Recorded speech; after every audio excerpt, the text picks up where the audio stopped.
The moment Officer Rigg's handcuffs clicked around Damon Randall's wrists, a decorated Marine became a statistic. His crime?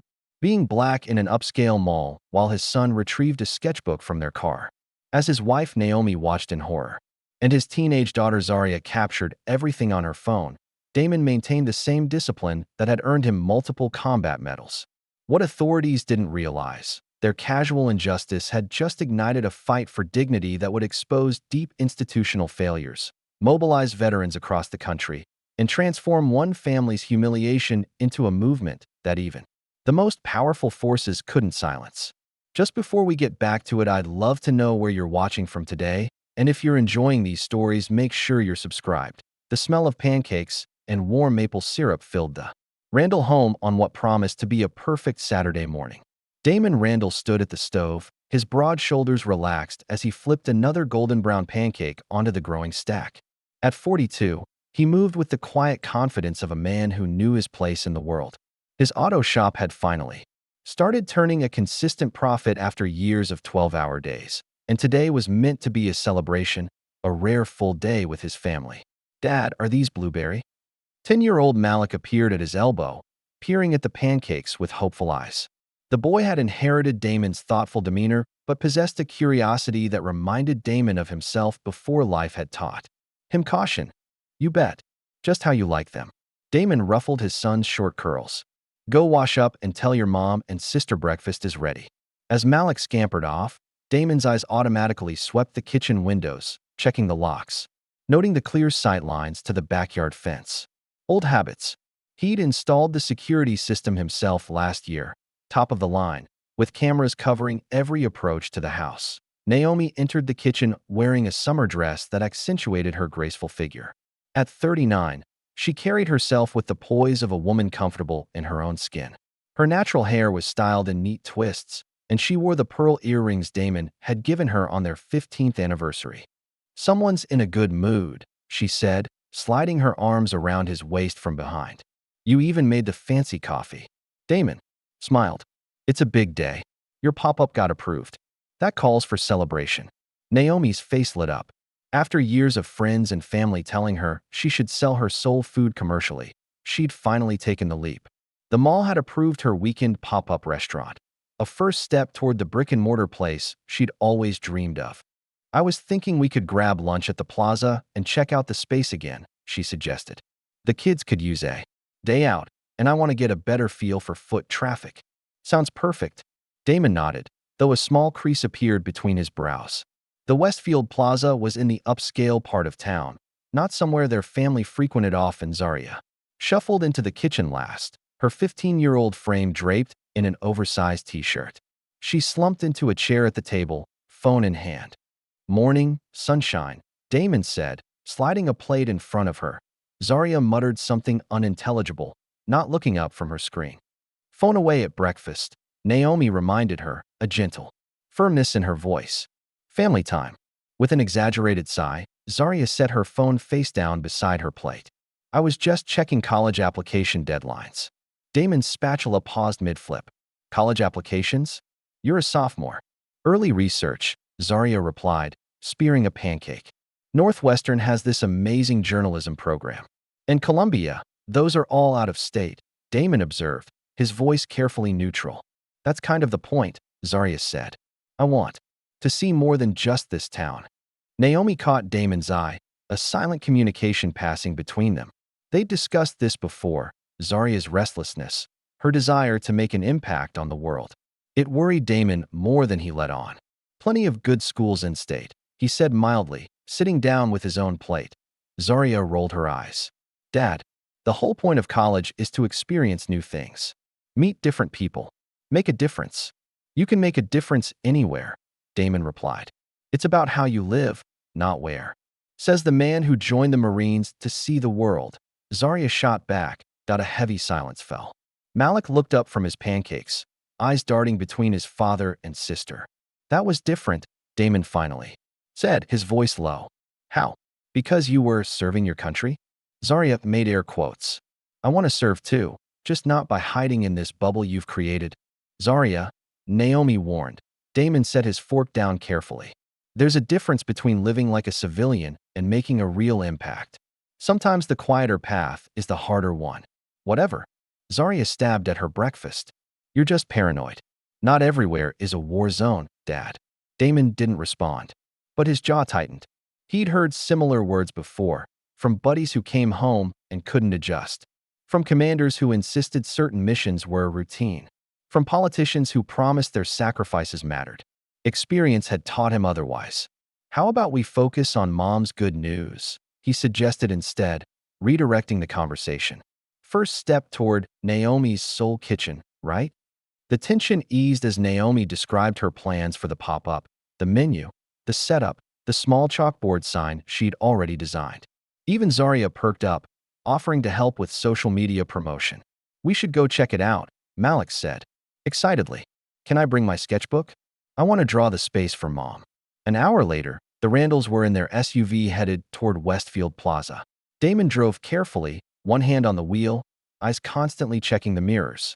Naomi reached over and squeezed his knee. Still playing soldier? She teased gently. He covered her hand with his own. Force of habit. From the back seat, Zaria sighed loudly, earbuds already in place. The plaza parking lot was busy for a Saturday morning. Polished luxury cars filled most spaces near the entrance. Damon found a spot toward the back, reverse parking smoothly so the SUV faced outward. Always with the tactical parking, Naomi laughed, but there was understanding in her eyes. As they walked toward the mall entrance, Damon instinctively positioned himself on the outside of the sidewalk, keeping his family away from the street. He noted the security cameras, the positions of guards, the blind spots between buildings. Old training died hard. The moment they entered the plaza's central courtyard, Damon felt the shift. It wasn't obvious, just the subtle tensing of shoulders. The quick glances, the slight rerouting of white shoppers giving them a wider berth than necessary. A security guard near the directory kiosk watched them with obvious interest. Damon nodded politely in his direction, receiving only a stony stare in return.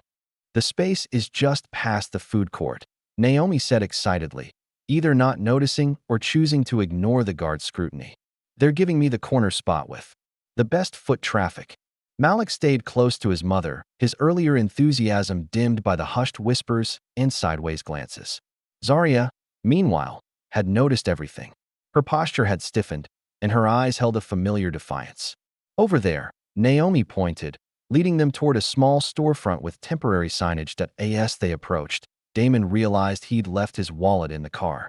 I need to run back to the SUV real quick, he said. Malik, you want to come with me? The boy shook his head. Can I stay with Mom? I want to start sketching. Damon hesitated, then nodded. Stay close to her. He retraced their steps through the plaza, acutely aware of eyes tracking his movement. Near the entrance, two white teenagers leaned against a pillar, smartphones pointed in his direction. One whispered something to the other, and they both snickered. At the SUV, Damon retrieved his wallet from the center console. As he turned to leave, a car alarm suddenly blared 3 spaces down. Heads turned in his direction. A white woman clutched her purse tighter as he passed. When he returned to the food court, Naomi was deep in conversation with the property manager. Zaria sat at a nearby table, scrolling through her phone with practiced boredom. But Malik was nowhere to be seen. Where's Malik? Damon asked, a familiar tightness forming in his chest. Zaria looked up. He forgot his sketchbook in the car. He went to get it. Damon's pulse quickened. And you let him go alone? Dad, he's 10, not 5, Zaria said. The car's like 2 minutes away. Damon was already moving, walking quickly toward the exit. As he rounded the corner to the parking area, he saw them, 2 police officers standing over Malik near their SUV. The boy looked small, shoulders hunched. Clutching his sketchbook to his chest, a blonde woman in designer sunglasses gestured animatedly at his son. I saw him lurking between the cars, she was saying. Looking in windows. Ma'am, we'll handle this. One of the officers responded, his hand resting casually on his belt near his weapon. Damon approached slowly, hands visible at his sides. Officers, he called out calmly. That's my son. Both cops turned. The taller one, his nameplate read Rigg, immediately stiffened. His partner, Torres, was younger, his expression more cautious than hostile. This is your vehicle? Officer Rigg asked, gesturing to the SUV. Yes, sir, Damon replied, keeping his voice even. My son came back to get his sketchbook. We're here, visiting the mall. I need to see some ID and proof of ownership, Rigg demanded. Without argument, Damon slowly reached for his wallet. Malik, come here, son. The boy tried to move toward his father, but Officer Torres put a hand on his shoulder. Stay put for now, buddy. Damon's jaw tightened, but he maintained his composure, producing his driver's license and registration from his wallet. Everything's in order, officers. My family's just having a day out. Officer Rigg took the documents, studying them with exaggerated scrutiny. And what brings you to this particular shopping center? Before Damon could answer, Naomi and Zaria appeared. Naomi rushed forward, maternal instinct overriding caution. What's happening? Malik, are you okay? Ma'am, please stay back, Torres instructed, his hand now hovering near his holster. Zaria, phone already raised, began recording. Again? We can't even park at a mall now. Lower the phone, Damon told her firmly, recognizing the danger of escalation. No way, Zaria muttered, continuing to film. This is going straight to TikTok. The blonde woman who'd made the complaint watched from a safe distance, arms crossed in vindication. Other shoppers slowed their pace, some stopping to observe the unfolding scene. Officer, my wife has a business meeting here, Damon explained. Calmly, we're just visiting the mall as a family. My son came back for his art supplies. There's been a misunderstanding. Rigg handed the documents back, but made no move to release Malik. We received a complaint about suspicious behavior. We're just doing our job. Suspicious how? Naomi demanded, her patience evaporating. He's a child getting his sketchbook. Ma'am, I need you to step back, Rigg ordered, his tone hardening. He's my son, Naomi insisted, moving closer. Last warning, Rigg said, placing his hand on Malik's shoulder more firmly. The boy's eyes widened in fear, and he looked to his father for help. Something in Damon changed, a subtle shift in his stance, a coldness entering his eyes. Take your hand off my son, he said quietly. The command in his voice was unmistakable, not angry, but absolute. Officer Torres blinked, momentarily taken. Aback by the authority in Damon's tone, Rigg, however, doubled down. Sir, I need you to raise your hands where I can see them. My hands are already visible, Damon replied evenly. And I've provided identification. There's no reason to continue detaining my family. Naomi stepped forward again. This is ridiculous. We haven't done anything. Officer Rigg pushed her back with enough force to make her stumble. In that instant, Damon's carefully maintained control slipped. His face hardened into something else, something forged in places these officers couldn't imagine. Don't, he growled. A single word containing years of discipline and danger. The plaza fell silent. Even Officer Torres seemed to sense the shift. But it was too late. The situation was spiraling beyond anyone's control. Turn around, hands behind your back, Officer Rigg commanded. Unclipping handcuffs from his belt, Damon's eyes found Naomi's, a silent message passing between them.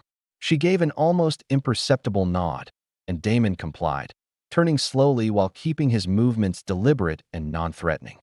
Dad, Malik cried out, his voice cracking. It's okay, son, Damon assured him calmly as the cold metal closed around his wrists. Everything's going to be okay. But nothing was okay. A crowd had gathered now, phones raised, capturing every moment. Someone in the back shouted, "What are you arresting him for?" "Obstructing an investigation," Rigg announced loudly, as if performing for the audience. "This is insane," Naomi protested, putting her arm around Malik, who had begun to tremble. He was cooperating completely. Officer Torres, looking increasingly uncomfortable, guided Malik toward his mother. "Ma'am, please take your son and step back." Zaria continued recording, her hand steady despite her anger. "Make sure you get his badge number," she muttered to herself. Zooming in on Rigg's nameplate, A.S. Damon was led toward the police cruiser. His face remained impassive, shoulders straight, head high. It was a posture Naomi recognized, the same bearing he'd maintained through 3 tours of duty and countless hardships. He was retreating into himself, becoming the soldier again. "You said cops protect people," Malik whispered to his mother, tears streaming down his face. "You said they help." Naomi pulled him closer, unable to find the words to explain what was happening. Her fury burned cold as she watched her husband, a man who had risked his life for his country, being treated like a criminal. "Mom, I'm posting this right now," Zaria said, fingers flying across her phone screen. "Everyone needs to see this." For once, Naomi didn't object to her daughter's social media use. "Do it." Within minutes, Zaria had uploaded the raw, uncut video with a caption that came straight from her heart. "My dad. Decorated. Dignified. Dragged like a criminal." Officer Torres approached them, his discomfort evident. "You'll need to follow us to the station if you want to be there when he's processed." "Processed?" Naomi repeated incredulously. "Like he's a piece of paperwork? Like he's not a human being with rights?" Torres looked away. "I'm just following procedure, ma'am." "Your procedure is wrong," Zaria snapped, still filming. "And now the whole internet is going to see it." The drive to the police station was silent, heavy with tension and fear. Malik sat hunched in the back seat, his sketchbook forgotten. Zaria refreshed her phone constantly, watching as the video began to gain traction, first hundreds, then thousands of views. "It's getting shared everywhere," she reported quietly. "People are tagging news stations." Naomi gripped the steering wheel. "Tighter." "Good." At the station, they were directed to a waiting area, 3 hard plastic chairs in a corner of the lobby. No information, no timeline, no reassurance. Just wait. Inside the station, Damon sat perfectly still in the interrogation room. His training had prepared him for far worse conditions than this sterile box with its fluorescent lighting and two-way mirror.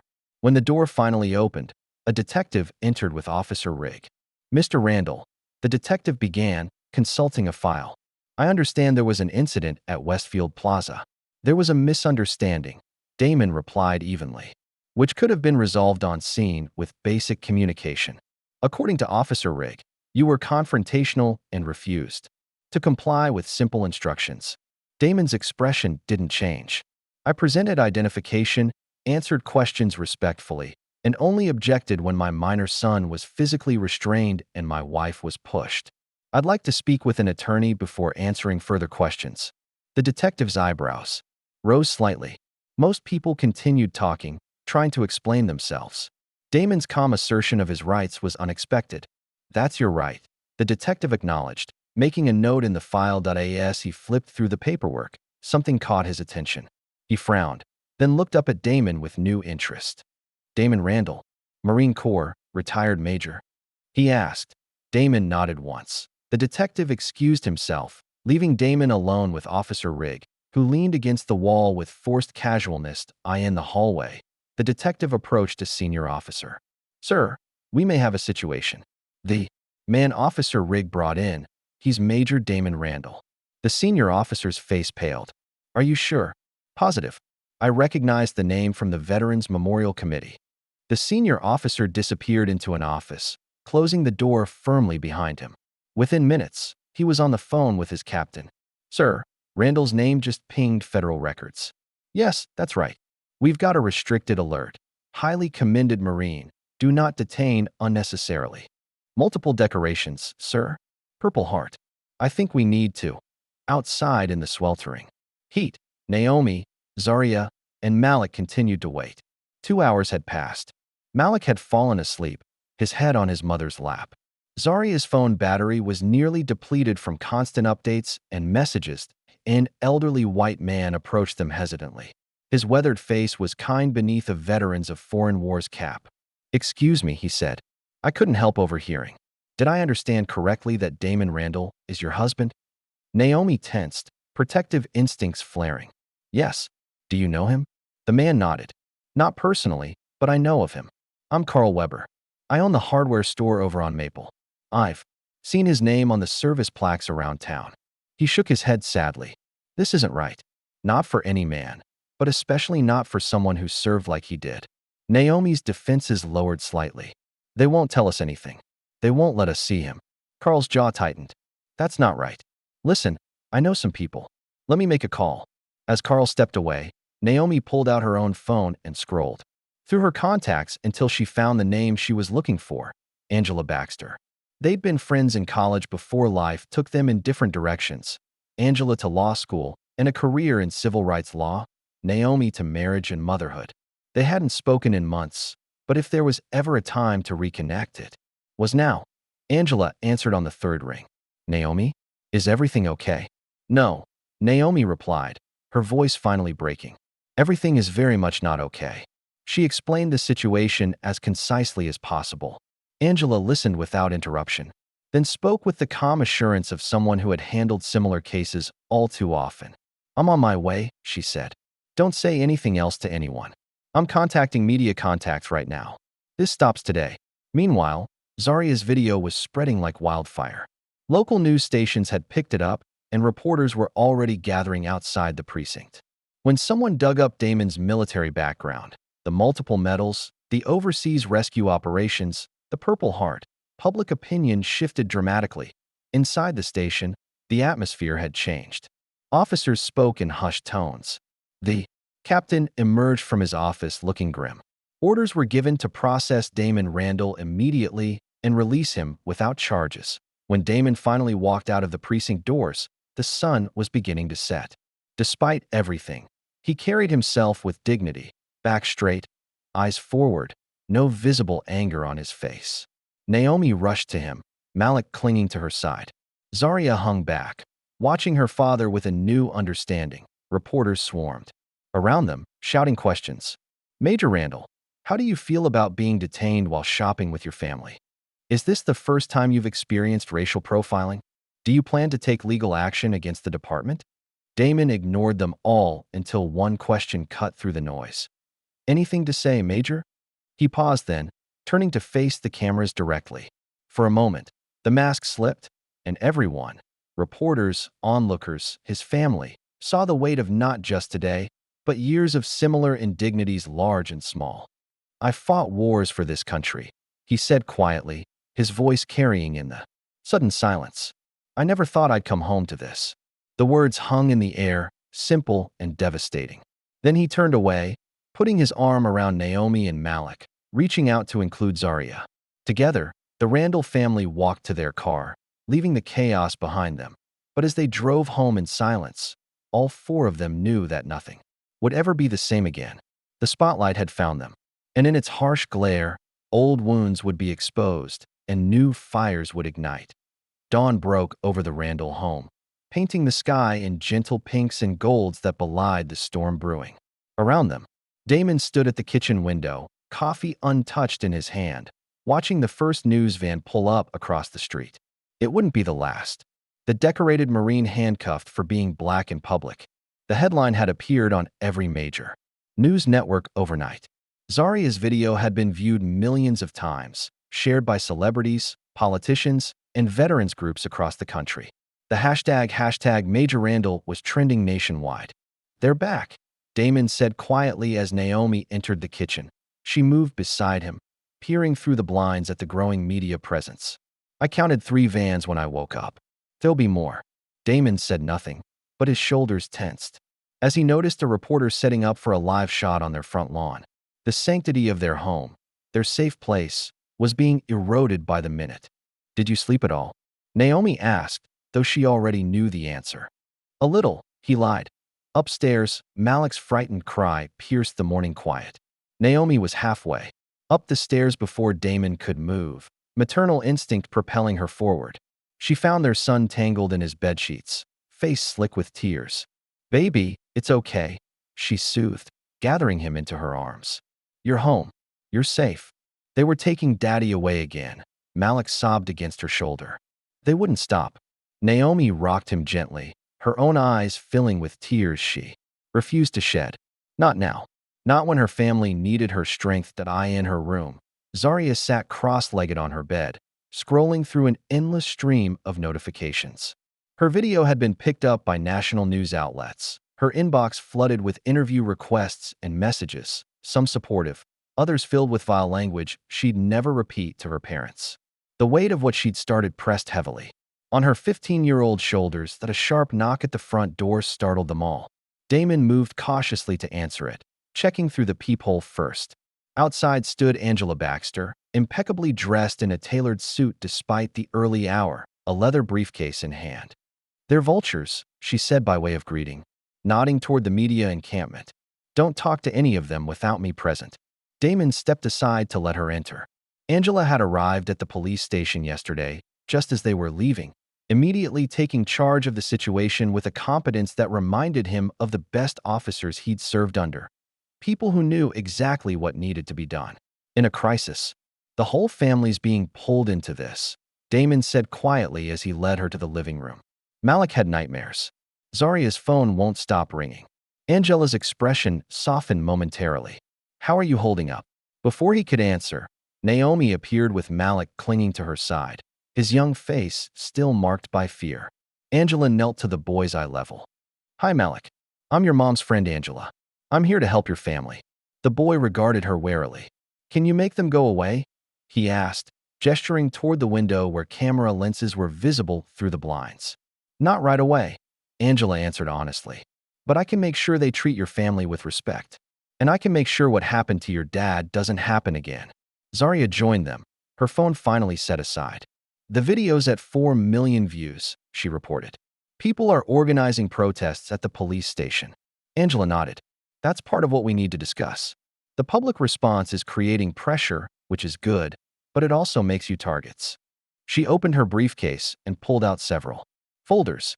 We need to talk strategy. As Angela laid out their options, a black sedan pulled up to the curb. A man in an expensive suit emerged, surveying the scene before approaching the house with confident strides. The reporters perked up, cameras swinging toward the newcomer. Who's that? Naomi asked, peering through the blinds. Angela joined her at the window, her expression darkening. Thomas Bradley. He's the city manager's right hand. Whatever he's selling, we're not buying. The knock came moments later. Damon answered with Angela at his side. Mr. Randall, Bradley greeted with a practiced smile that didn't reach his eyes. I was hoping we might have a word in private. Anything you have to say can be said in front of my attorney. Damon replied, evenly to Bradley's smile tightened. Very well. The city would like to express its deepest regrets regarding the unfortunate incident at Westfield Plaza. To demonstrate our commitment to making this right, we're prepared to offer compensation in the amount of $75,000. Angela's laugh was cold. For false imprisonment, assault on a minor, and violation of civil rights? That's insulting. This offer comes with no admission of wrongdoing. Bradley continued smoothly. Just a good faith gesture to help your family move forward. Move forward. Naomi had appeared in the doorway, her voice tight with anger. My son is afraid to leave the house. My daughter is being threatened online. My husband was handcuffed and humiliated in public. And you think you can just write a check? Bradley straightened his tie. Mrs. Randall, we understand your family has been through a difficult experience. You don't understand anything. Naomi cut him off. You don't get to price our dignity. Bradley's facade cracked slightly. I suggest you consider the offer carefully. Things can get complicated when the media circus moves on. Is that a threat? Angela asked sharply. Not at all. Just an observation. Bradley handed Damon a business card. The offer stands for 48 hours. I hope you'll make the sensible choice. As he turned to leave, Naomi called after him. Mr. Bradley? You can tell whoever sent you that we're not for sale. The door closed with a decisive click, and Angela smiled for the first time that morning. That's exactly what I needed to hear. Now we can really get to work. By noon, Angela had filed lawsuits against the officers involved, the department, and the city for unlawful detainment, trauma to minors, and racial profiling. The paperwork was delivered with camera crews in tow, ensuring maximum public exposure. This isn't just about money, Angela explained to the family. This is about setting precedent, making sure what happened to you never happens to another family. Outside, the crowd of reporters had grown. Neighbors gathered at the edges of the property, some offering support, others simply curious about the spectacle. Among them stood Carl Weber, the Vietnam veteran from the police station, watching the scene with grim determination. When the reporters spotted him, questions flew. Sir, do you know the Randall family? What's your interest in this case?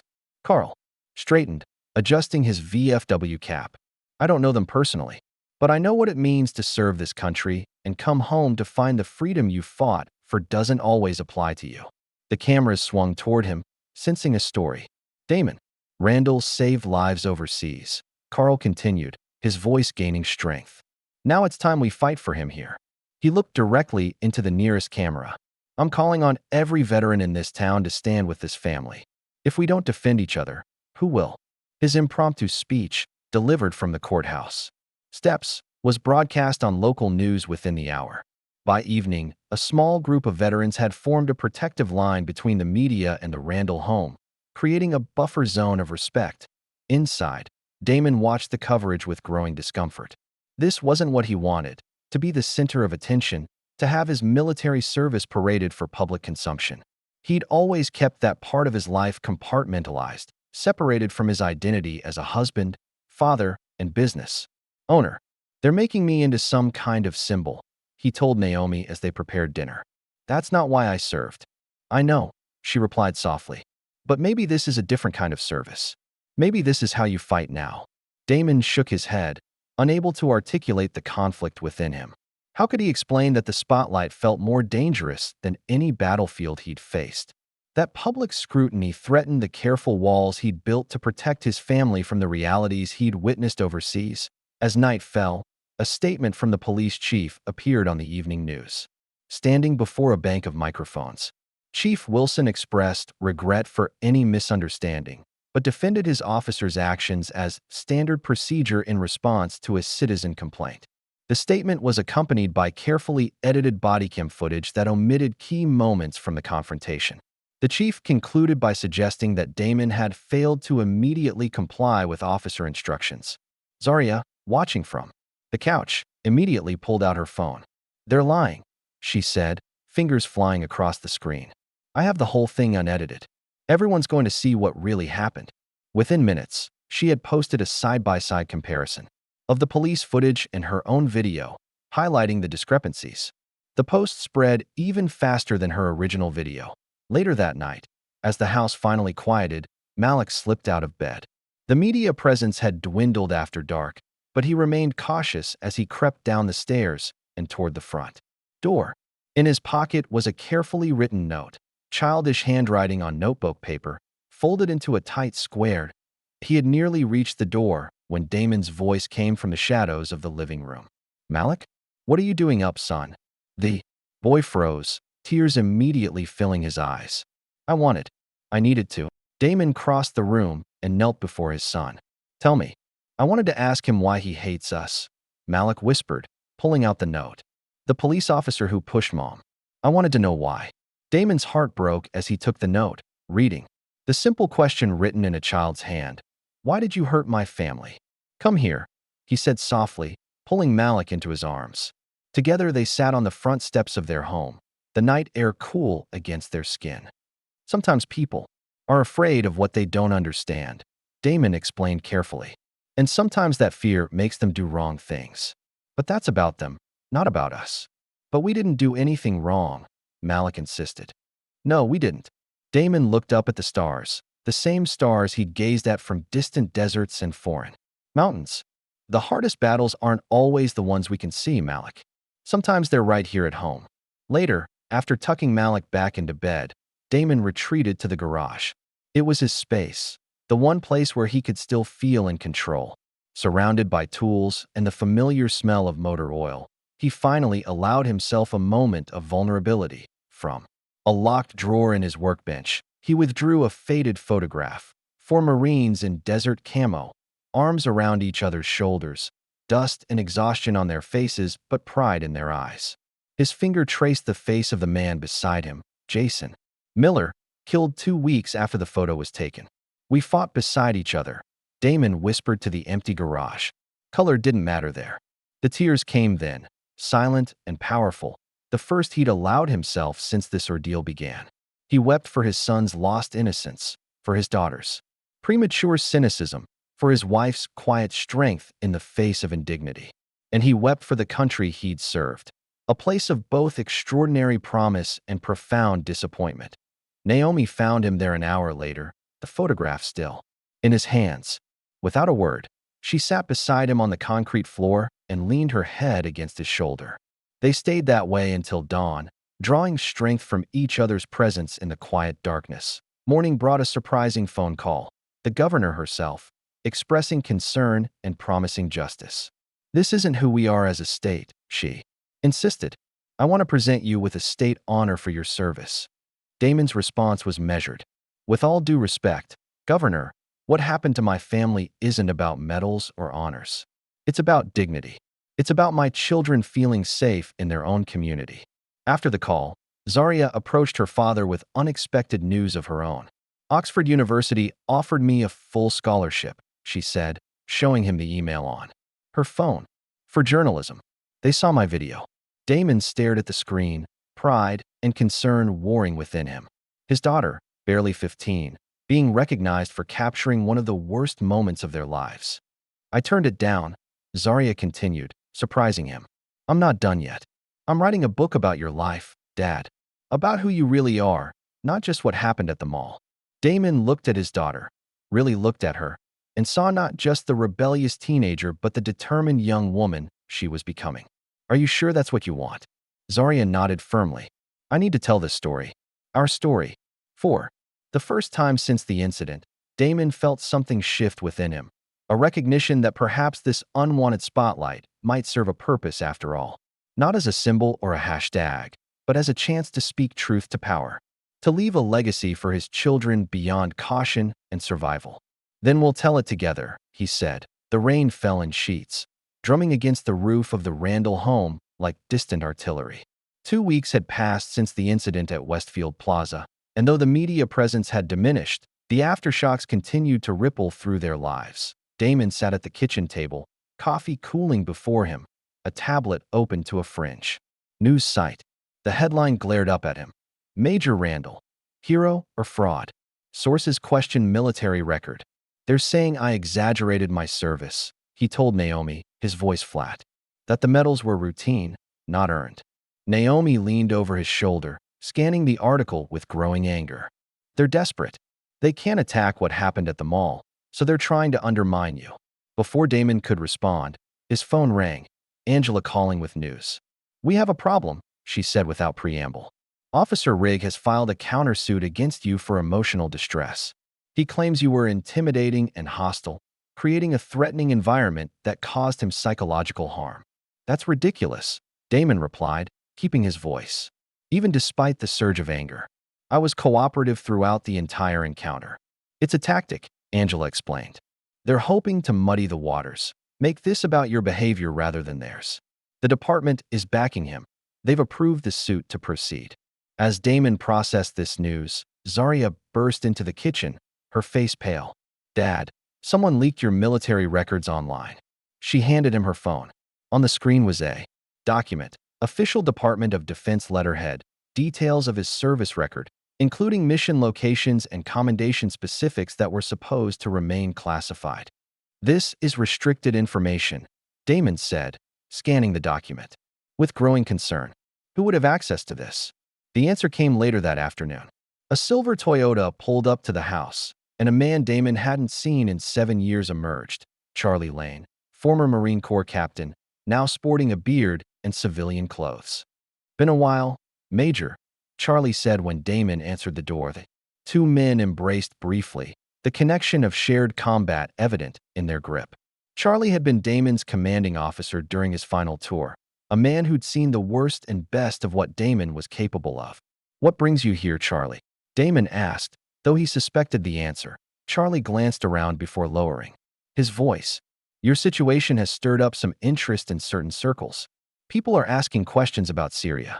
Damon's expression hardened. Syria had been off the books, a rescue mission gone sideways, resulting in actions that had earned commendations but also silence. The mission remained classified, its details known only to those who had been there and a handful of high-ranking officials. That op was buried for a reason, Damon replied quietly. Not anymore, Charlie said. I'm going public, Damon. The country needs to know who they're trying to tear down, what you did for those hostages, how you let us out when everything went to hell. Damon's jaw tightened. Charlie, think about what you're doing. There are implications beyond me and my family. I've thought about it for 7 years, Charlie insisted. You saved my unit during that Black Ops mission. You risked everything. And now I'm watching them try to destroy you. I won't stand by and let it happen. Before Damon could respond further, a black sedan pulled up behind Charlie's car. A man in an unremarkable suit emerged, his posture and watchful eyes marking him as federal despite the lack of identification. "Mr. Randall?" the man asked, approaching the door. "I'm Agent Sullivan. I was hoping we might speak privately." Charlie tensed beside Damon. "They're moving fast," he muttered. Inside, away from curious neighbors and potential cameras, Agent Sullivan got straight to the point.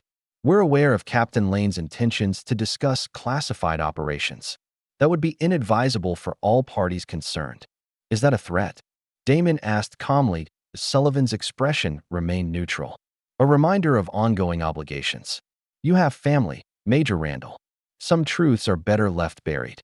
The implication hung in the air: cooperation for protection. Damon had heard similar offers before, in other contexts, from other men in nondescript suits. "I haven't authorized any disclosure," Damon said carefully. "But I won't lie if asked directly about my service record." Sullivan nodded slightly. "Fair enough. Just remember, every action has consequences beyond the immediate." He handed Damon a card with only a phone number. "If Captain Lane becomes insistent about his plans, call this number first." After Sullivan left, Charlie's determination had only grown stronger. "They're trying to silence us again, just like after Syria." "This isn't about Syria," Damon countered. "This is about what happened here to my family." "It's all connected," Charlie insisted.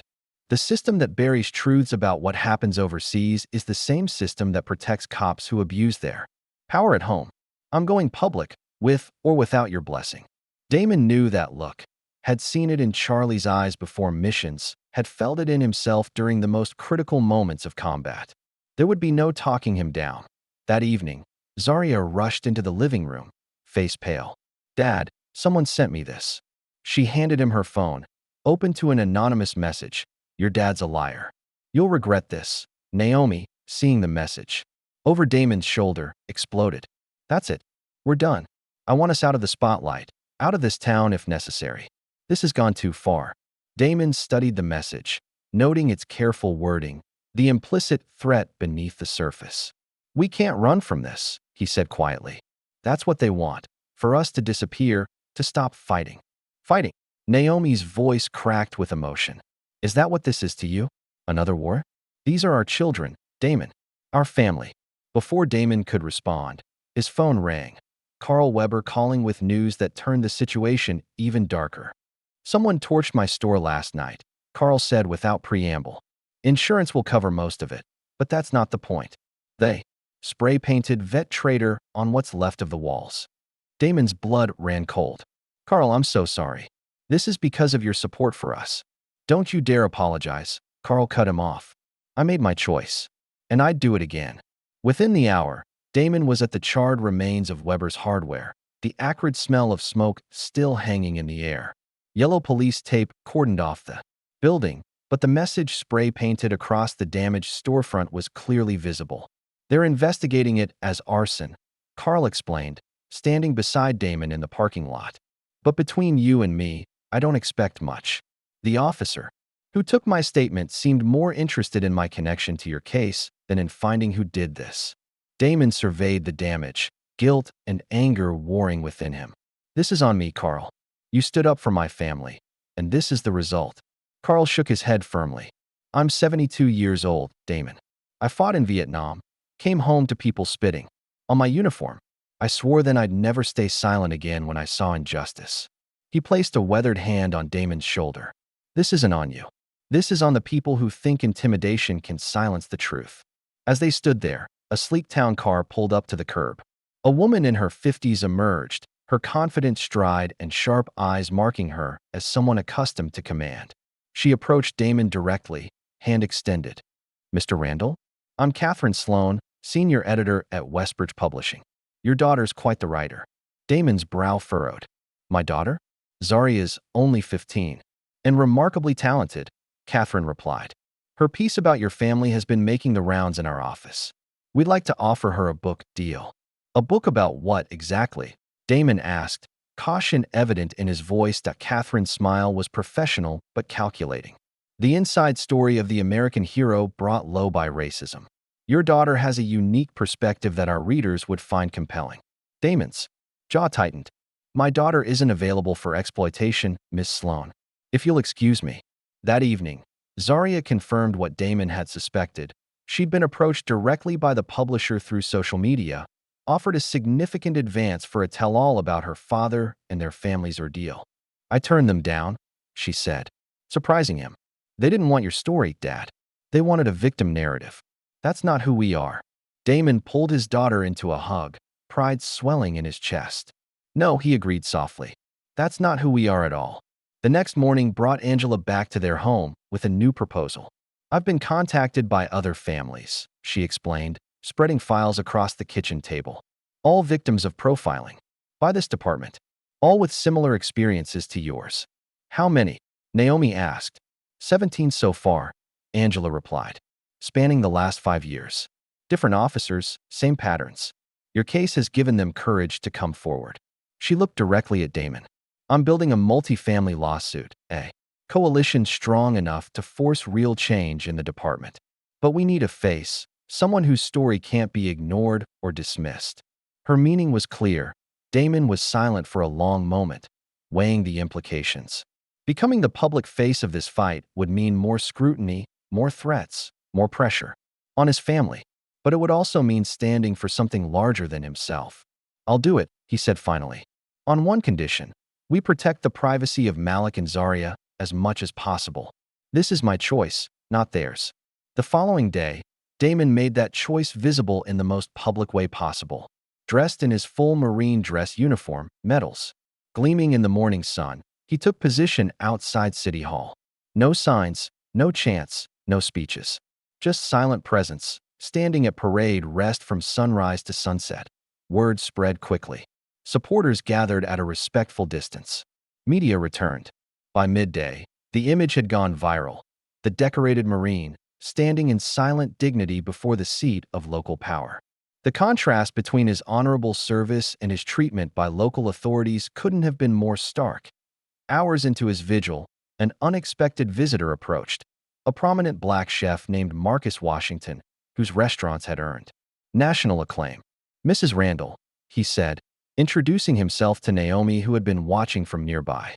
Your husband's stance inspired me to reach out. I understand you had plans for a food business before all this happened. Naomi nodded cautiously. A soul food pop-up at the mall. That seems like a lifetime ago now. Marcus smiled. I'd like to offer you a partnership.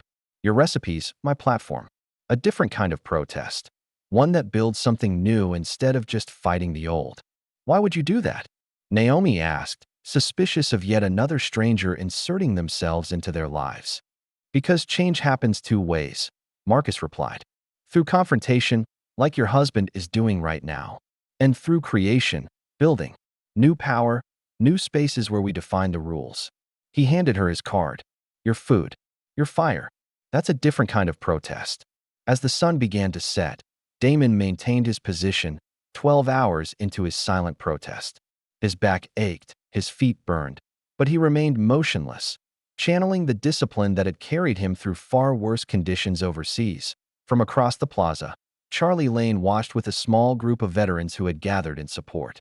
In his hand was a thumb drive containing partial proof of the Syria mission, photos, audio logs, redacted reports that he planned to release the next day. The system had failed Damon twice, once in the shadows of foreign conflict, and again, in broad daylight on American soil. Charlie was determined that this time, the truth would not remain buried. As darkness fell and Damon finally ended his vigil, he found Naomi waiting. She took his hand wordlessly, understanding the toll the day had taken on him physically and emotionally.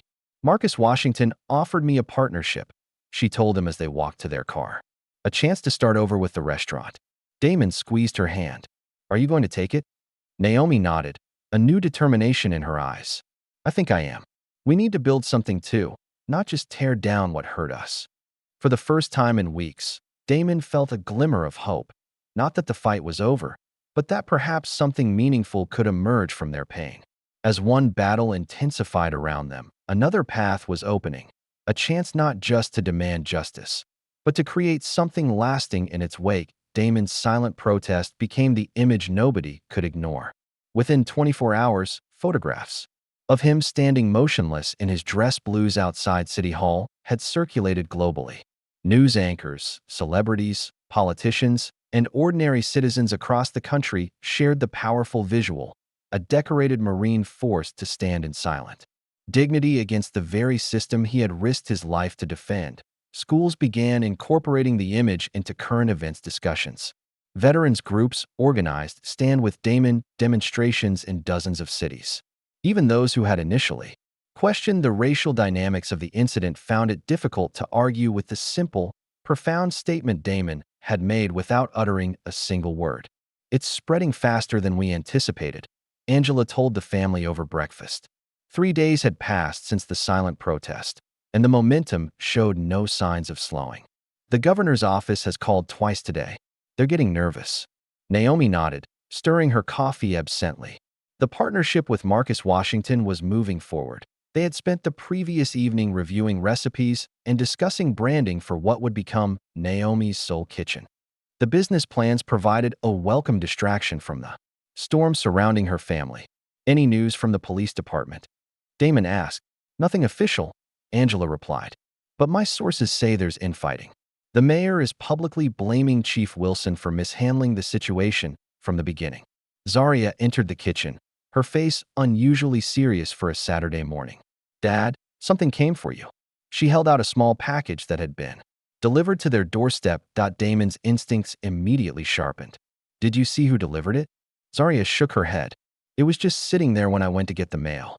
Damon examined the package carefully. No return address. His name printed rather than handwritten. With cautious movements born from military training, he opened it away from his family. Inside was a miniature replica of his dress uniform, charred and partially melted. Beneath it lay a typed note. "Keep your mouth shut or this will be real." Naomi gasped, but Damon's face remained impassive as he set the items on the table. "Zaria, call Angela. Tell her we need to document this." "I'm calling the police," Naomi insisted, reaching for her phone. Damon didn't stop her, but the doubt in his eyes was clear. The responding officers arrived within 20 minutes, took photographs and statements, and promised to investigate. But Damon recognized the hesitation in their demeanor, the subtle signs that this would not be prioritized. "They won't do anything," he told Naomi after the officers left. "Not when it's connected to a case against their own department." That afternoon, while Damon drove Malik to his therapy appointment, a new weekly ritual since the incident, the mayor held an impromptu press conference. Standing before City Hall, Mayor Williams pointed fingers at the police department leadership. "The situation involving Major Randall and his family was grossly mishandled from the outset," she declared. "The people of this city deserve better, and I am committed to ensuring that those responsible are held accountable." What the mayor didn't know was that Police Chief Wilson had been preparing for this moment. Within an hour of her statement, local reporters received an anonymous email containing internal communications between the mayor's office and the police department dating back months. The emails revealed that Damon's name had appeared on a sealed list of high-risk protesters following a Veterans Peace rally he had attended the previous year. The mayor knew exactly who Damon Randall was, Angela explained when she called with the news. These emails suggest the department was instructed to keep tabs on certain community members, including veterans who had spoken out against police tactics. Damon absorbed this revelation with a grim nod. "So my detention wasn't random at all." "It looks that way," Angela confirmed. "The question is, who created that list in the first place, and on what authority?" The answer came from an unexpected source. The following morning, Charlie Lane made good on his promise. Without consulting Damon, he released partial documentation of the classified Syria mission to selected journalists, enough to prove that Damon had led a daring rescue operation that saved American hostages, an operation the government had never publicly acknowledged. The evidence included redacted mission reports, audio logs, and photographs that showed Damon leading wounded personnel through hostile territory. Charlie's accompanying statement was unambiguous. Major Damon Randall is a hero whose actions saved American lives. The same government that decorated him in private is now allowing him to be smeared in public. The fallout was immediate and explosive. News outlets scrambled to verify the information. Military officials issued carefully worded statements neither confirming nor denying specific operations. Social media erupted with conspiracy theories, some suggesting that Damon's detention had been orchestrated to silence him about what he knew. "This is getting out of control," Damon told Naomi as they watched the coverage unfold. "Charlie shouldn't have released those files." "Maybe it's time people knew the truth," Naomi countered. "About all of it." Before Damon could respond, Zaria called from the living room. "Dad, Officer Torres is on TV." They rushed to the television, where a visibly nervous Officer Torres, the younger, more conflicted cop from the mall incident, was holding a press conference of his own. "I can no longer remain silent about what happened that day," Torres stated, his voice unsteady but determined. Officer Rigg's conduct was unprofessional and racially motivated from the beginning.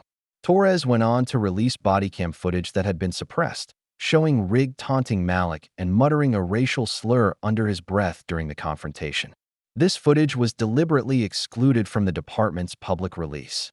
Torres explained, "I've submitted my resignation effective immediately. I became a police officer to protect people, not to participate in their harassment." The revelation sent shockwaves through the community. Chief Wilson issued an immediate statement claiming the department was investigating the allegations, but the damage was done. The carefully constructed narrative of officers simply following procedure had crumbled.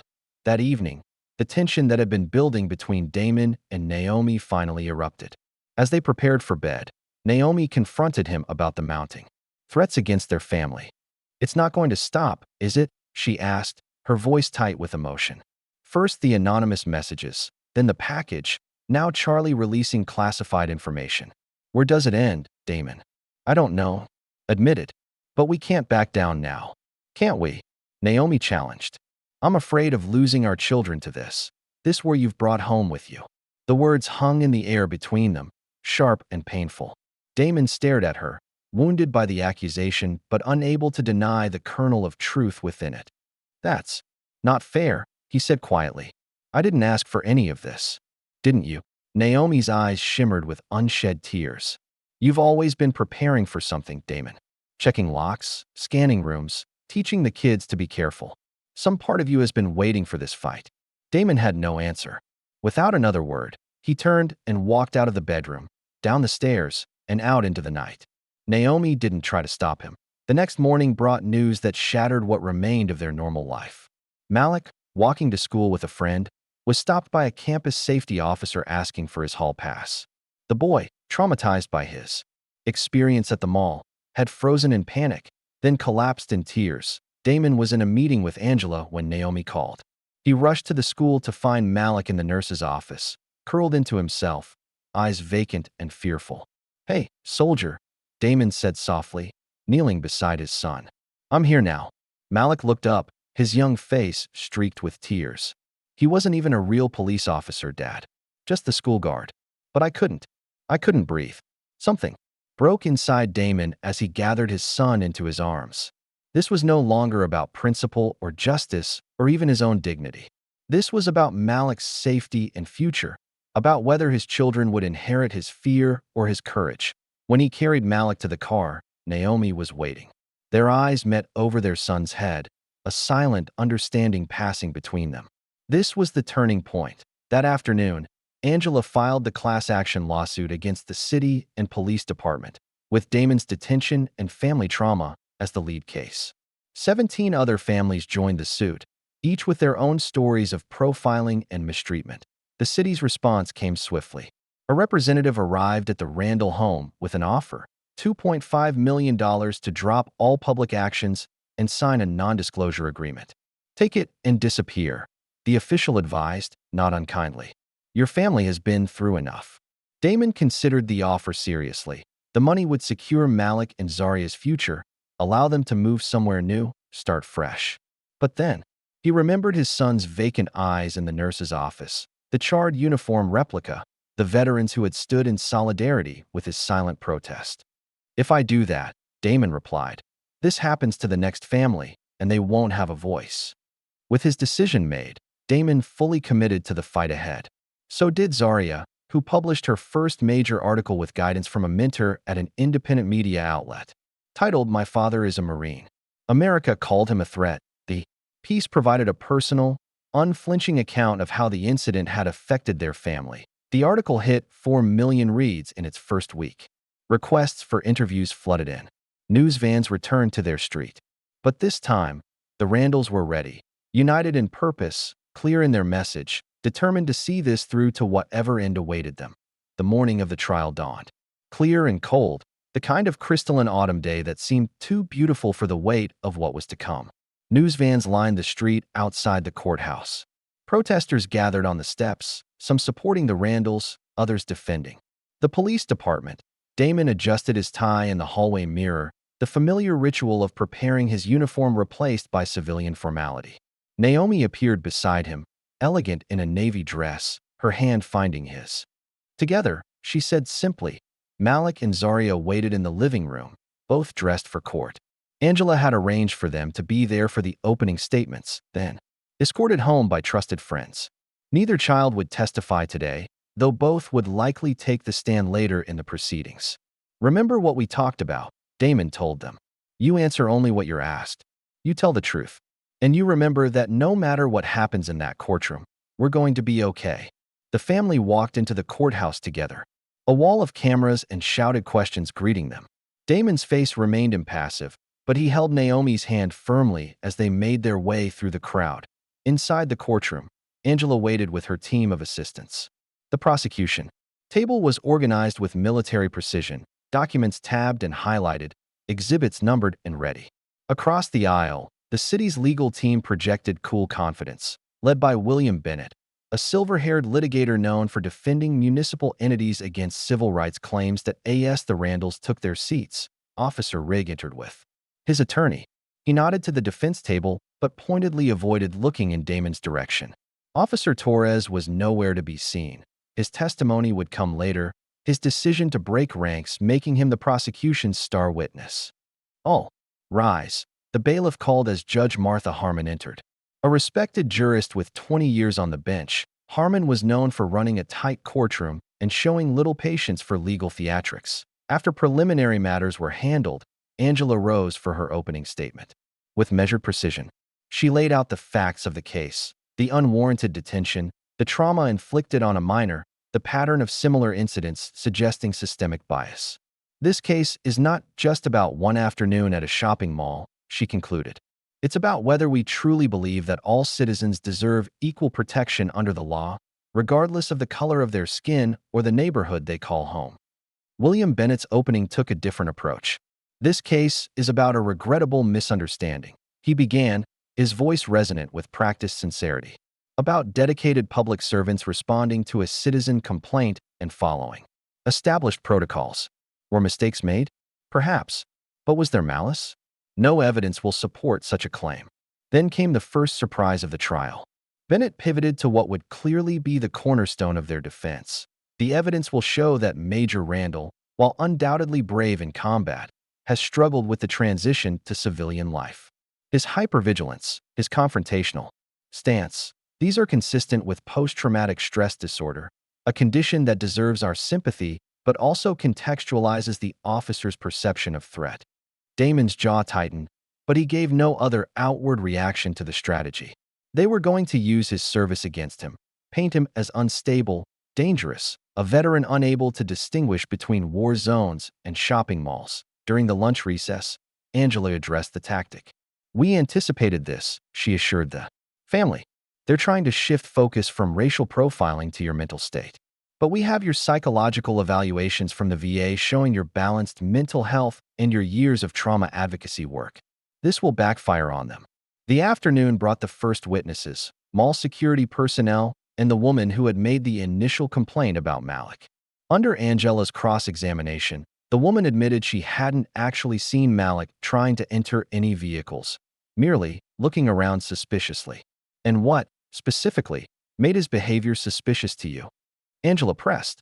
The woman shifted uncomfortably. He seemed out of place in that area of the mall. Out of place how? Because he was alone? Because he was a child? Just out of place, the woman repeated, unable or unwilling to articulate what had prompted her call to security. Day 2 brought Carl Weber to the stand. Despite his age, he sat ramrod straight, his VFW cap placed carefully on the rail beside him. I've known of Major Randall for years, Carl testified. His reputation in the veteran community is exemplary. He mentors young vets transitioning to civilian life, helps with PTSD support groups. Even in combat, he was known for restraint and level-headedness. He saved people who hated him because of his skin color. That's the kind of man he is. Bennett's cross-examination attempted to paint Carl as biased due to their shared veteran status, but the elderly man's sincerity proved difficult to undermine. On the third day, Zaria took the stand. At 15, she seemed small behind the witness box, but her voice was steady as she described watching her father being handcuffed despite his cooperation. He did everything they asked, she testified. He showed his ID, he answered their questions. He stayed calm even when they pushed my mom. And they still put him in chains. They humiliated the safest man I've ever known in front of my little brother. The jurors' faces reflected the impact of her words. Several looked visibly moved. One older woman dabbing at her eyes with a tissue. Bennett's cross-examination was notably gentle, careful not to appear as though he was attacking a teenage girl. The real fireworks came on day 4, when Angela called Charlie Lane to the stand. The defense had tried to block his testimony on national security grounds, but Judge Harmon had allowed a redacted mission summary to be entered into evidence after reviewing it in chambers. Charlie's testimony was powerful in its simplicity. Major Randall led a rescue operation under conditions I can't fully describe here. When everything went sideways, he stayed behind to ensure every American got out. He was wounded doing so. The medals he received were not routine. They were earned with blood and courage that few in this room could comprehend. During cross-examination, Bennett attempted to question the relevance of Charlie's testimony. While Major Randall's military service is admirable, how does it relate to the specific incident at Westfield Plaza? Charlie leaned forward. Because the same man who risked his life to save others would not suddenly become confrontational with police without severe provocation. It's not in his character or his training. Throughout the testimony, Damon noticed the jurors' reactions, the widened eyes, the thoughtful nods, the occasional glances in his direction. They were seeing him not as an abstraction or a symbol, but as a human being with a history of service and sacrifice. The prosecution's case built methodically over the following days. Angela presented evidence of the department's pattern of similar incidents, expert testimony on racial profiling, and the unedited body cam footage released by Officer Torres. The defense countered with procedural justifications, attempting to frame the incident as an unfortunate but reasonable response to a civilian complaint. But their strategy faltered when Officer Rigg took the stand. Under Angela's skilled cross-examination, cracks appeared in his composed facade. Officer Rigg, you stated in your report that Major Randall was agitated and confrontational from the beginning of your interaction. Is that correct? Yes, that's correct, Rigg confirmed. Angela approached the witness stand, placing the transcript of Damon's exact words before him. Can you point to a single confrontational statement in this transcript? A single instance where he raised his voice or refused a direct instruction? Rigg shifted uncomfortably. It was his manner, his body language. His body language, Angela repeated. The body language of a man who presented his ID when asked, who explained the situation calmly, who only objected when his wife was physically pushed. That body language. Rigg's composure finally broke. Look, I don't need a lecture from some war puppet who thinks his service gives him special treatment. The courtroom erupted. Judge Harmon banged her gavel repeatedly, calling for order. The jury will disregard that outburst, she instructed sharply, but the damage was done. Rigg's mask had slipped, revealing the contempt beneath.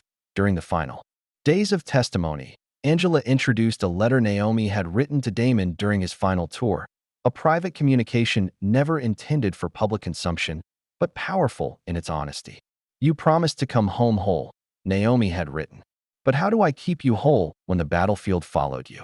When the country you served still sees your skin before your sacrifice? As the letter was read aloud, the courtroom fell silent.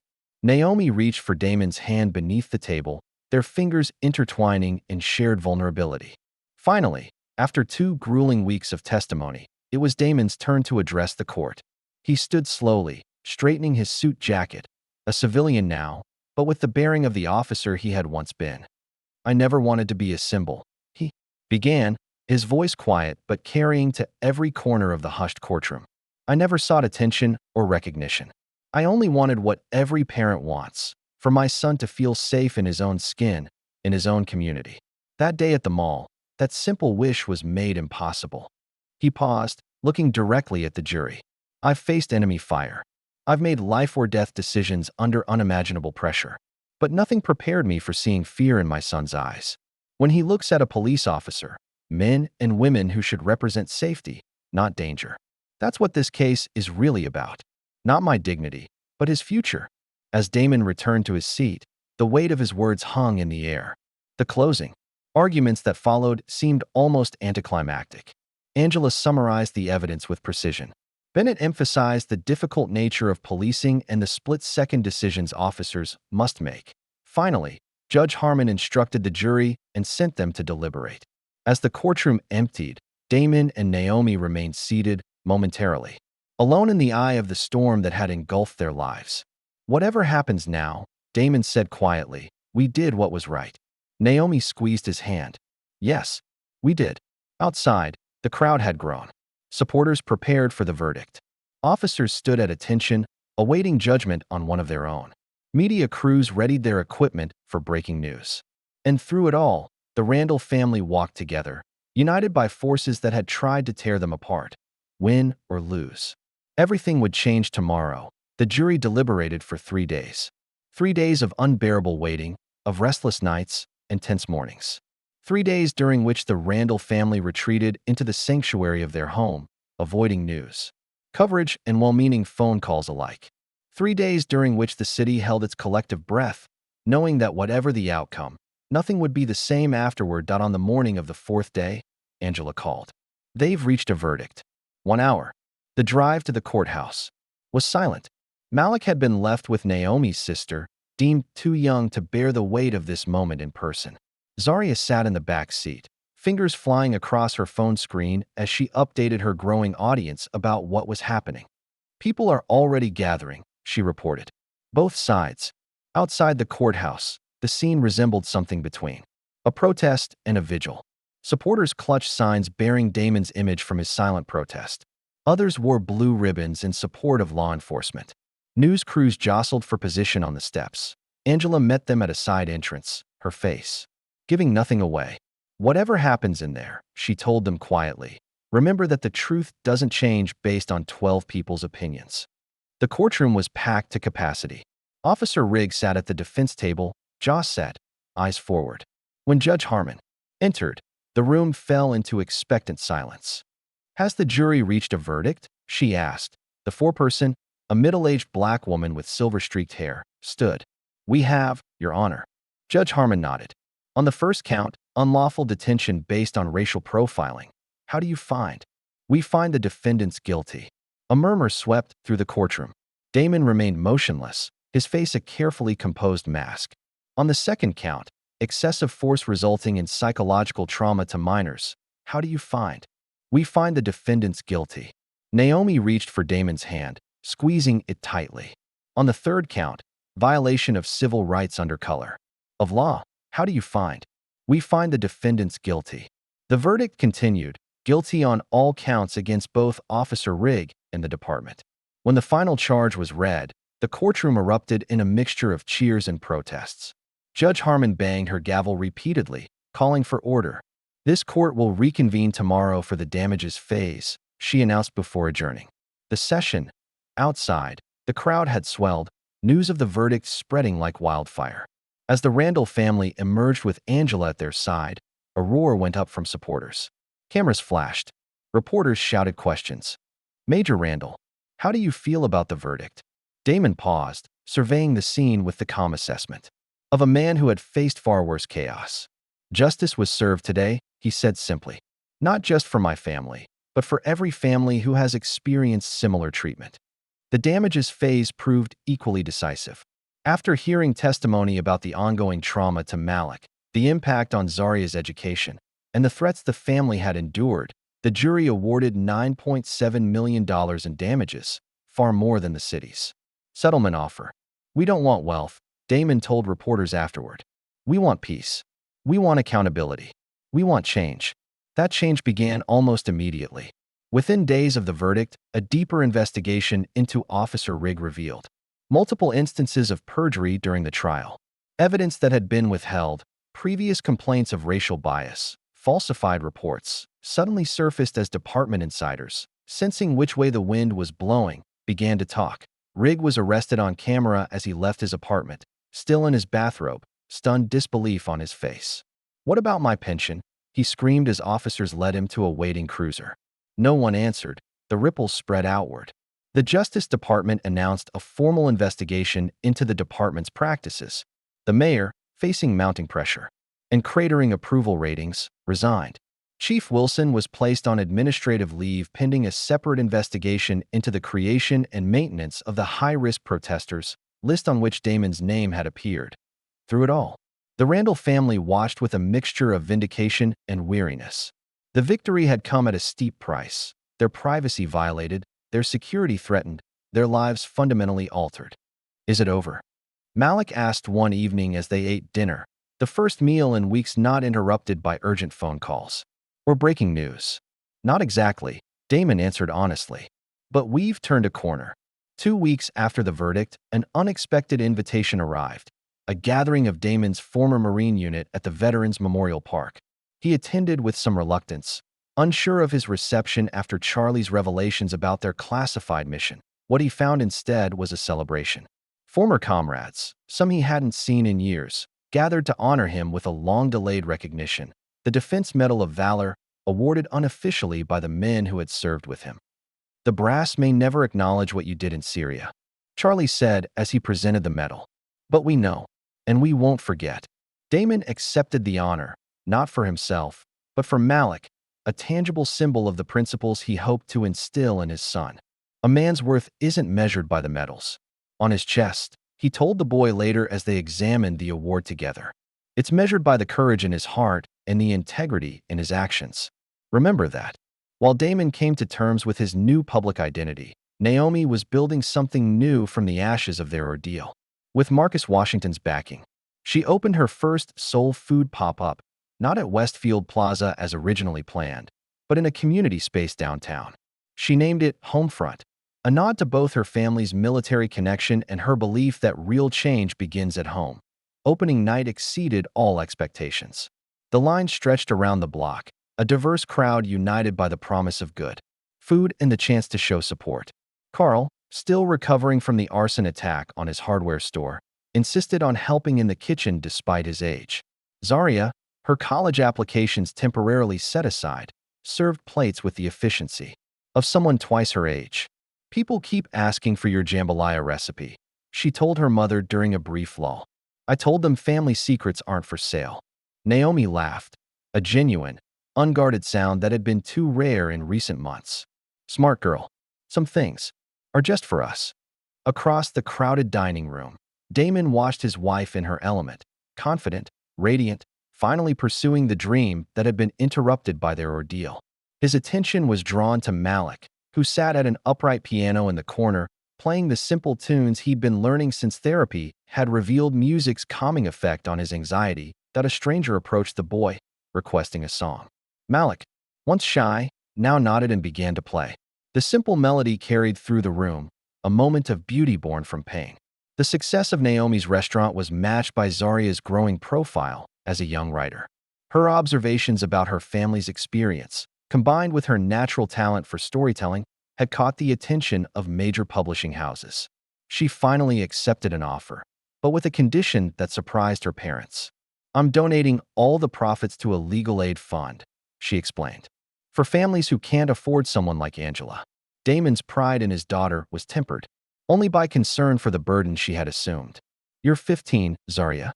You should be thinking about school dances and college visits, not carrying the weight of social justice." Zaria's response reflected how much she had grown. "Maybe this is my service, Dad. Different from yours, but just as necessary." Her book, titled Marching Backward, would become a touchstone for discussions about race, justice, and family in America.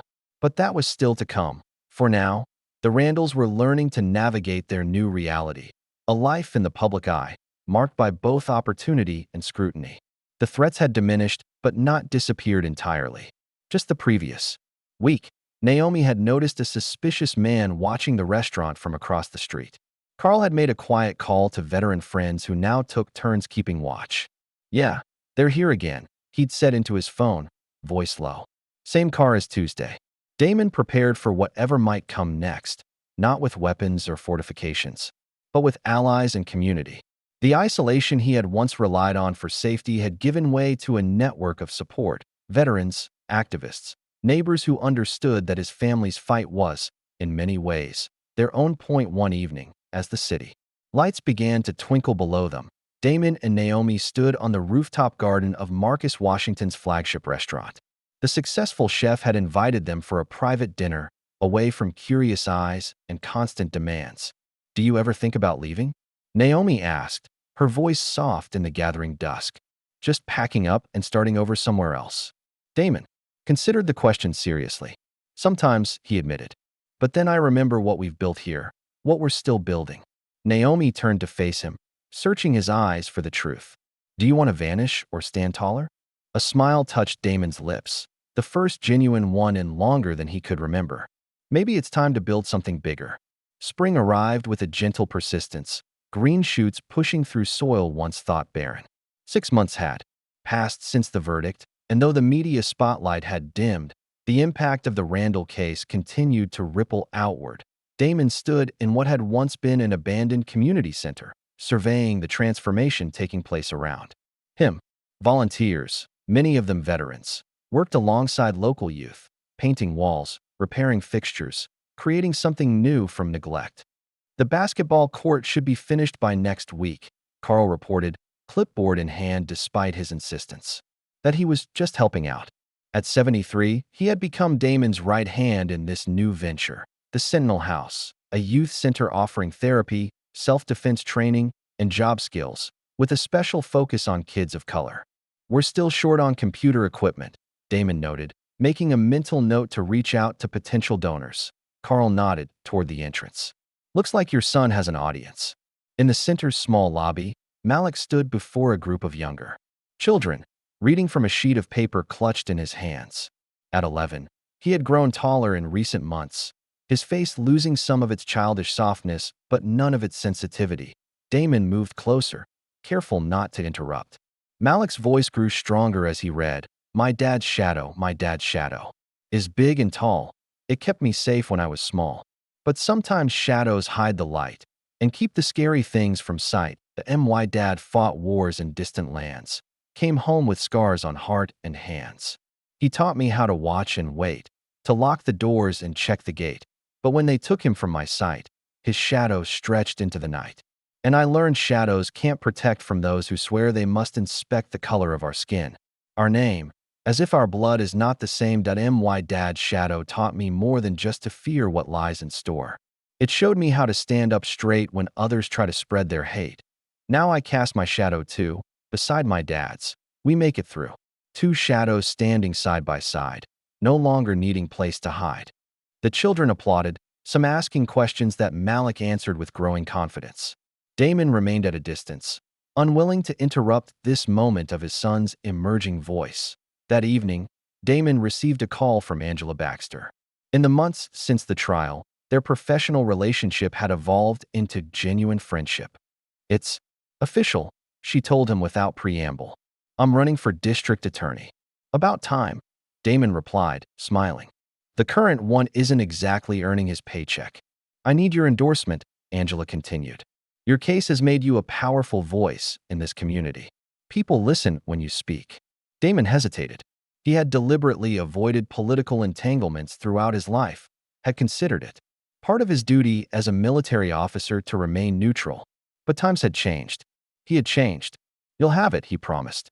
"My first and only political endorsement." Angela laughed. "I'll try to be worthy of the honor." 2 weeks later, Damon stood beside Angela at her campaign launch, lending his quiet authority to her vision of a more equitable justice system.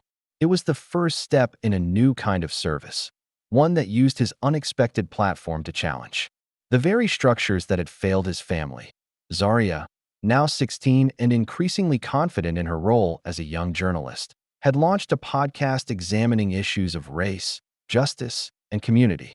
Her fifth episode featured her first public interview with her father, a conversation that revealed dimensions of Damon that even those closest to him rarely glimpsed.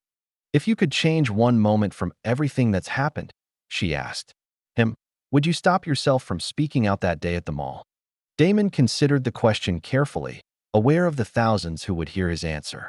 "Not a chance," he finally replied. "Some silences cost too much." The interview went viral, prompting renewed interest in the family's story and bringing unexpected visitors to the Sentinel house. Among them was former Officer Torres, now ostracized by his former colleagues after his testimony had helped secure the verdict against Officer Rigg and the department. "I'm not sure what I expected," Torres admitted when he arrived, hands shoved in his pockets, shoulders hunched against anticipated rejection. I needed to see what you're building here."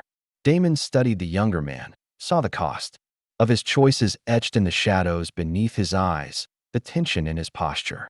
"We need volunteers to teach the computer skills class," he said simply. "Twice a week, evenings." Torres blinked in surprise. "You'd let me work with these kids?" "After everything." "You broke the silence," Damon told him. "That matters."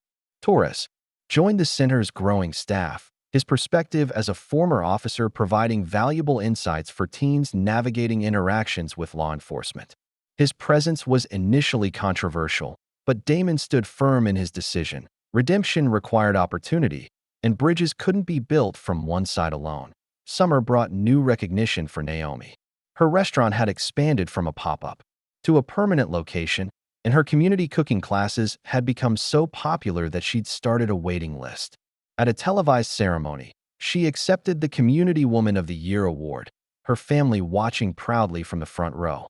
"We were targeted for our skin," she said in her acceptance speech, "but we stayed because of our soul.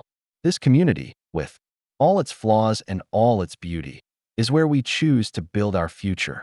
As the audience rose in a standing ovation, Damon saw in his wife's radiant smile the strength that had carried them through their darkest days. She had never been a shadow in his life, but a light, steady, unwavering, essential. In a prison 300 miles away, Officer Rigg sat alone in his cell, watching a news clip of Naomi's speech on a small television. His face had grown gaunt. During his incarceration, his once confident bearing diminished by the reality of his circumstances. "This wasn't supposed to happen," he muttered, shaking his head at the screen. His cellmate, a heavy-set man serving time for insurance fraud, glanced up from his book. "You messed with the wrong Marine," he observed simply before returning to his reading. Fall brought the dedication of a new monument in the city center, a bronze statue depicting Damon holding Malik's hand, surrounded by the words, "Honor, Dignity, Family, Freedom." The installation had been commissioned by a coalition of community organizations, funded by donations from citizens of all backgrounds. At the unveiling ceremony, Damon stood back, uncomfortable with the immortalization of what he considered simply doing what was right. But he understood the symbolic importance, not of himself as an individual, but of what his family's stand represented. "This isn't really about me," he told a reporter who managed to corner him after the ceremony. "It's about the principle that every family deserves dignity and respect, regardless of what they look like or where they come from." The years passed. Zaria graduated early and went on to study journalism at a prestigious university. Malik grew into a thoughtful young man.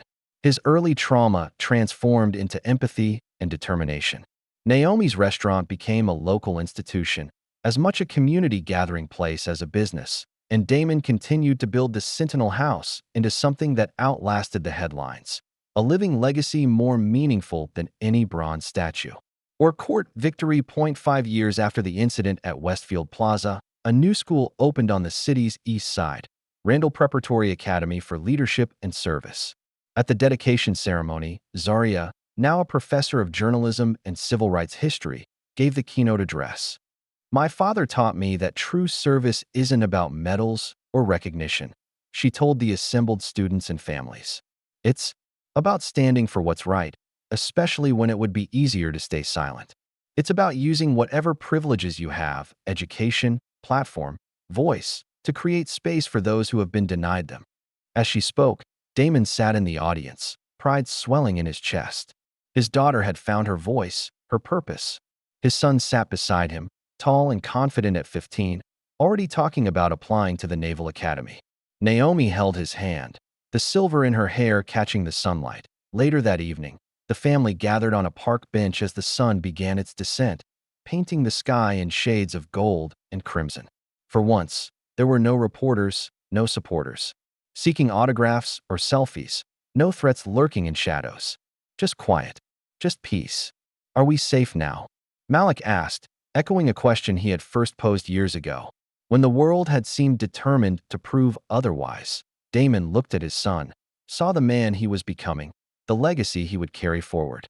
Not just safe, he answered. We're seen. Around them, the park filled with families enjoying the simple pleasure of a beautiful evening. Children playing, parents laughing, neighbors greeting one another with easy familiarity. In this ordinary moment, Damon recognized the extraordinary achievement, a community where his family belonged not despite their differences, but because of the courage with which they had claimed their place within it.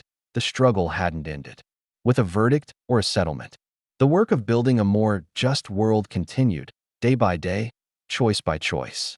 But in this moment, watching the setting sun paint the sky above his family, Damon knew with certainty that they had created something that would outlast all of them, a legacy of courage, dignity, and love that no uniform, no badge, no system could ever diminish. They were seen.